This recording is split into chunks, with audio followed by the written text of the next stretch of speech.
Hi, hello everyone! Happy Sunday! So, good morning! Ngayon ay Sunday na naman at may Happy Meal after Sunday school na naman tayo mamaya. Okay, so napag-isipan ko na gulay ang ipapaulam natin sa mga bata. So, mag-adobo ako ng sitaw at kalabasa at lagyan natin ng giniling. Then, may chicken ham din sila. Okay, so babalik ako mamaya para sa pagpapakain ng mga bata. Okay, so God bless everyone! Happy Sunday!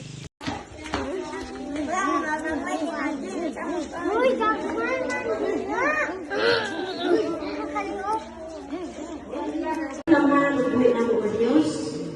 Ikaw ang Diyos na kanya sa tanan, labos sa tanan sa pagkaon na diin sa pagkaon karunungan sa mga bata. Lord, i-bless me, i-sanctify ang gano'n, mawalay ka ito ang kabanti ang kasama mo din, Father. Lord, i-enjoy mga buso ng mga bata. Lord, i-bless ang sponsor, na diin kung asa rin yun. Ikaw ang Diyos na natin kamahal ng kapanalangin, disan pa silang pagpanarbaho, Lord. Na ito kasway katapusan, in Jesus' name, Amen.